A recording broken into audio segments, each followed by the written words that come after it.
Nau mai, haere mai e te whānau. Welcome to the Fly to the Next podcast. My name's Holly. I'm on Gadigal land in Sydney. And joining me from Tamaki Makaurau, Auckland, we have Erin. Just the two of us today. Two games to chat about, neither of which were great. One worse than the other, and we will start with that as much as we will try to minimise talking about this very painful game. We played JAFA FC in the 6th New Zealand derby and got flogged. We got flogged 5-0. I feel like that opening 20 minutes wasn't so bad, and then Joshy concedes one of the worst own goals you see. Like there was one quite similar to that recently in the A-League with Western Sydney Wanderers and Mariners. But yeah, this was about it. Goodwood Rice just clears the ball. He just absolutely smashes the ball away from like 75 yards out.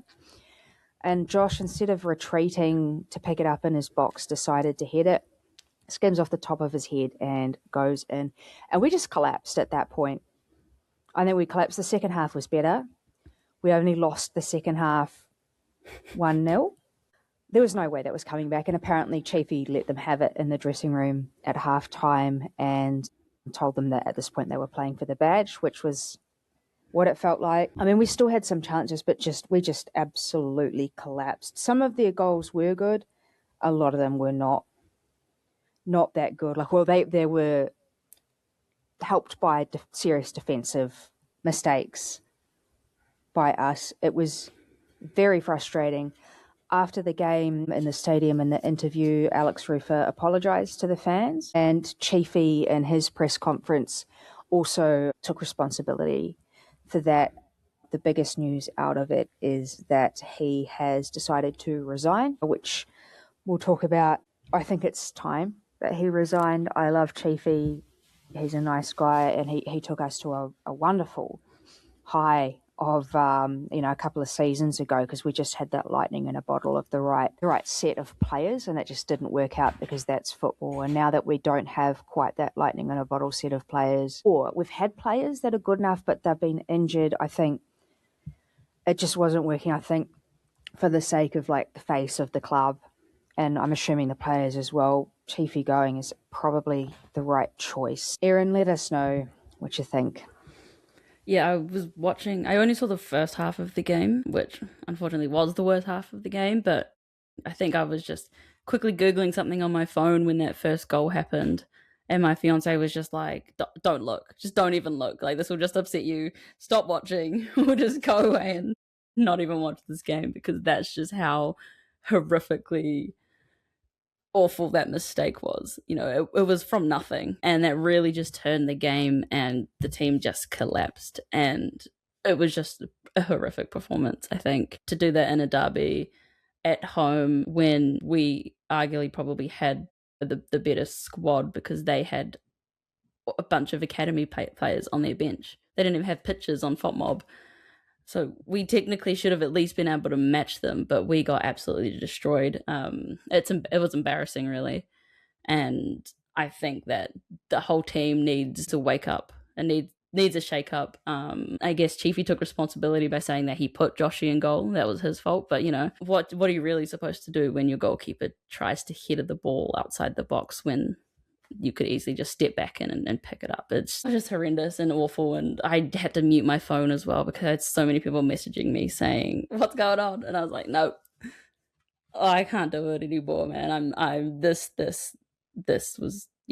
had to happen. I think you saw that happen in the women's game with Sydney FC and Western Sydney when Sydney lost that derby. Coach stepped down. I think this was the same kind of thing. You can't lose like that and keep your job. You have to just walk out and save face a little bit before you get fired. And so that first season, but hopefully now we can give, I guess, Greenacre enough time to try to settle the team back and build into next season, because, yeah, if we keep playing like that, then we're going to be rock bottom, dead last.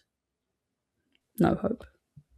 Gilly also a press conference. So I actually really strongly recommend watching both Chiefy's press conference and also Sean Gill's one, talking about replacing Chiefy.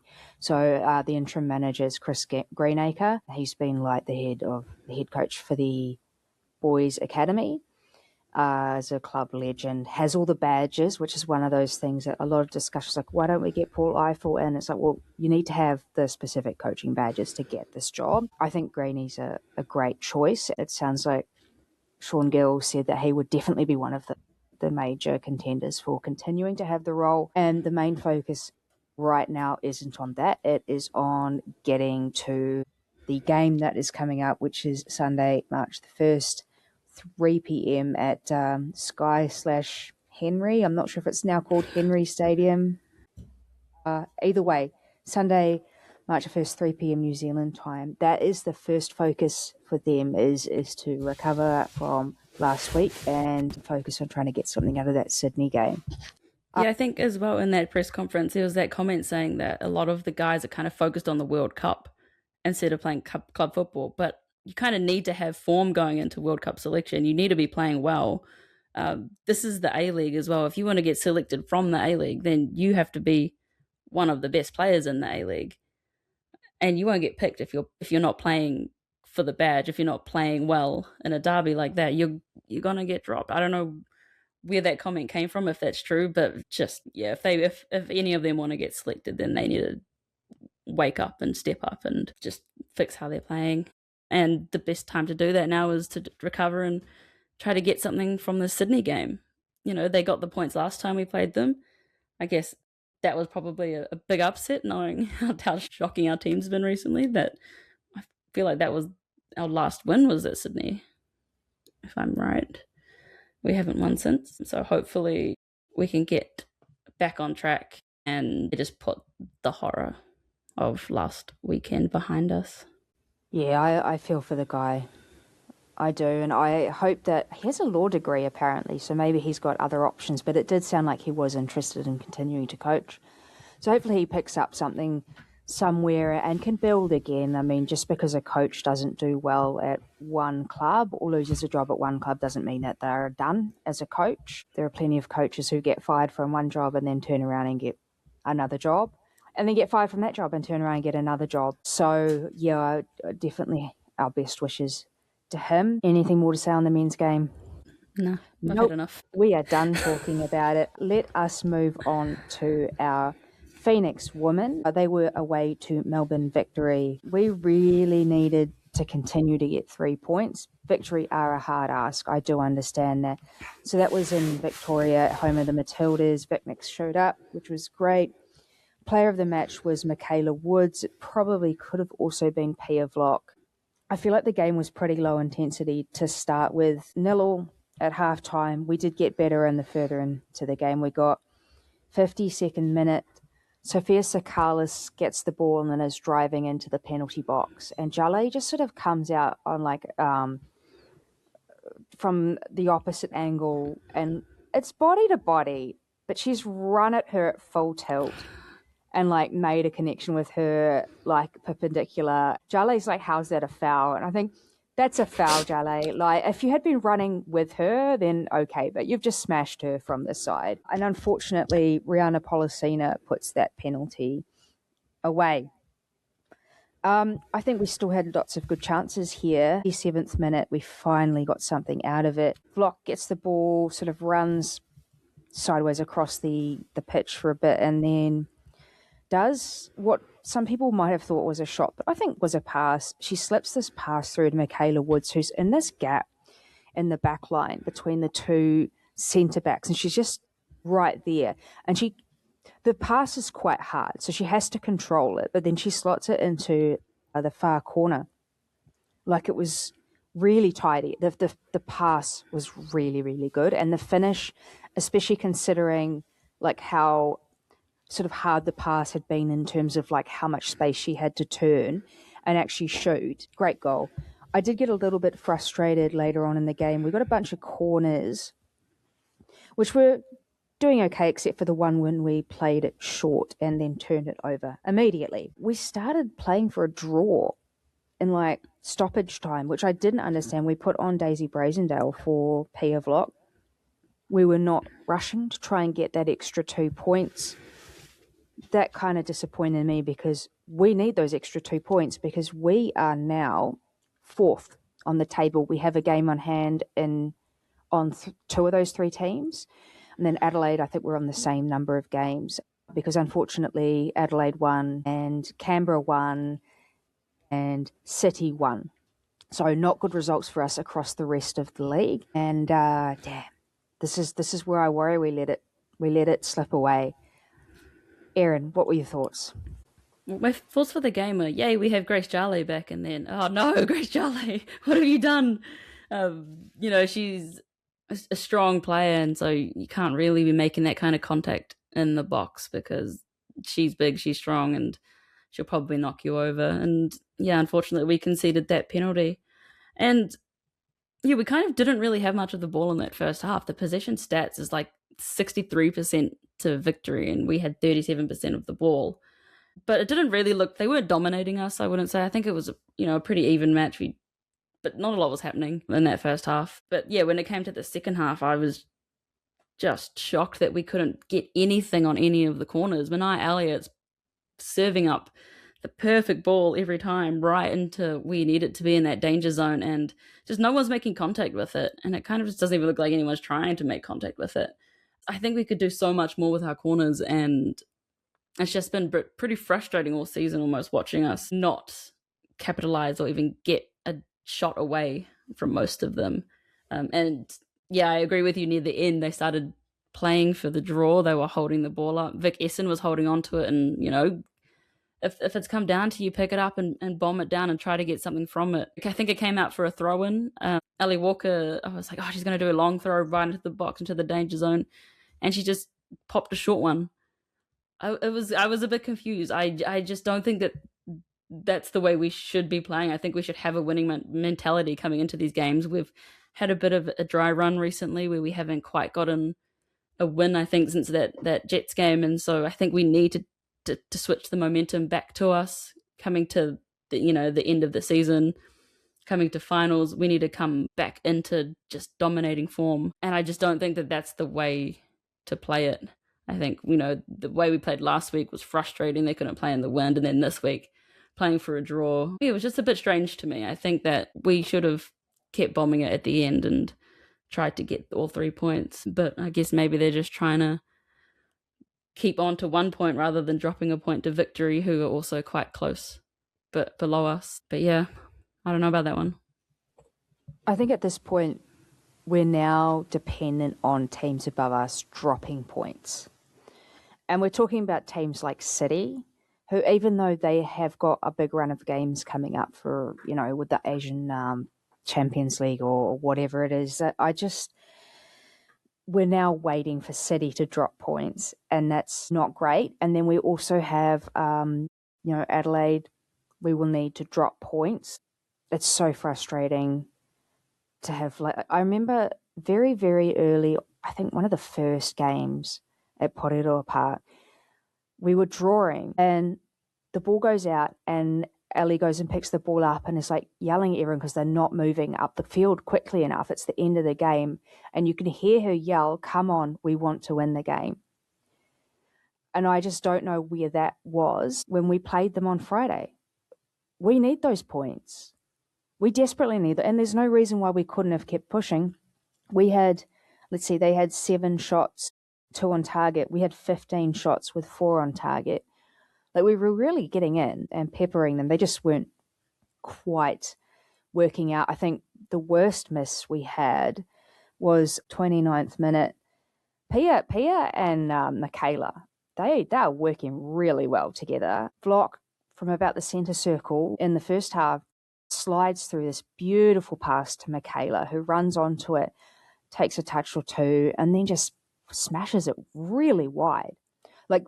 You could see the expression in her body language about how frustrated she was, because she had the jump on the defender and she just sort of, I don't know whether she just has a rush of blood to the head. There was really no reasons why we couldn't have gotten stuck in and won this, and that stoppage time I think was particularly disappointing to see us not going for the win. Yeah, one thing about Pia Vlock is that she will find that pass. I think she was extremely wasted last week when we had to play her kind of in that CDM-ish role, because that's not where she's best. She's a dangerous player. She can dribble the ball. The goal we scored, she absolutely skinned those players. You can't get the ball off her. She's got these long legs, but she's so dainty and dancy with the ball. It's fantastic, and threads these balls through. That is incredible vision. I don't know how she picks them out, but to see that pass and to play that pass, absolutely phenomenal player.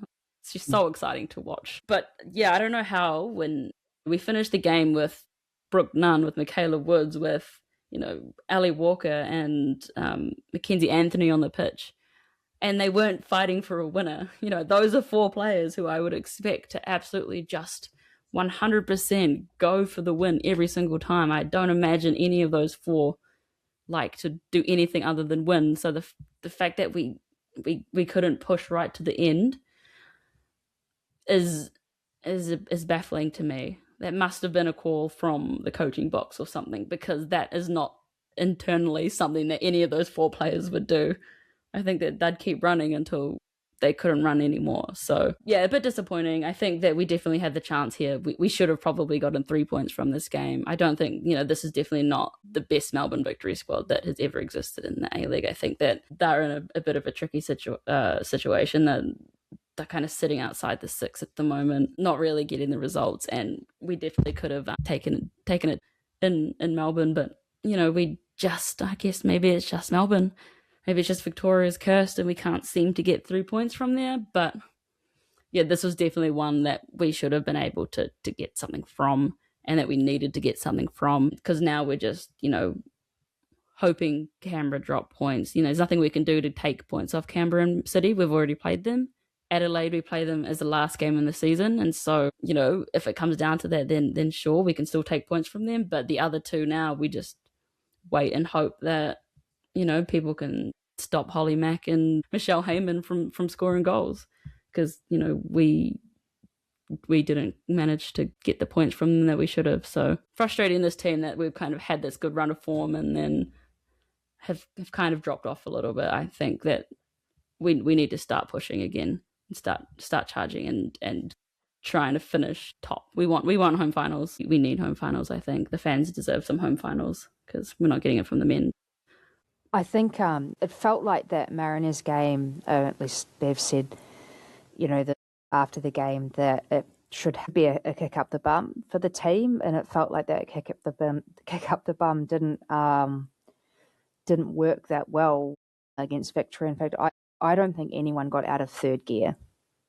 I don't think there's a single, even people like Pia Vlot, Michaela, I don't think anyone got out of 3rd gear, and as a consequence, that's the result we had. We have an international break for a couple of weekends, but let's chat the next game that's going to come up. That one's going to be a double header with the men at Sky/Henry Stadium, March 14th p.m. New Zealand time. That is against Brisbane Roar, who are a little bit hit and miss these days. But again, another game we've got to get 3 points. Brisbane Roar have been doing quite poorly since Leah Varley left, which is baffling to me. But they've lost 3 in a row. They've shipped 11 across those games, and they've just kind of gone from a team that was relatively strong at the start and just riddled with injuries that they're just not quite there at the moment. And I don't know if they will kind of get there for finals or to stay in the top 6, because they're a bit lost at the moment. And so I definitely think that we should be able to get points from this. It sucks that it's at Sky/Henry Stadium /Cake Tin, because I don't know, I just think that double headers at the moment are just a bit grim. I don't think the men deserve the women crowd there. I think the women deserve their own crowd to support them at their own stadium. This is a pretty poorly timed one, especially after such a break, like the international break, and you kind of been missing the women's team, and you come back and you have to watch them at Sky Stadium, which I don't like. I don't think that's the best decision, but all we could do is go down. All people can do, probably bit harder for us. But people can go down and support the women and make sure we still show up for them as well. Even if the men's team haven't been performing, the women are still in the title race. We've got a good squad, and so I think that we should be able to get 3 points from this. And I think that I'll be disappointed if we don't. And I think that this can be a pivotal moment in our season to get back to winning ways and to finish the season strong. So I'm picking a win and at least 3 goals from us. Right, well, get along to those games if you can. Otherwise, thanks for joining us. Matua.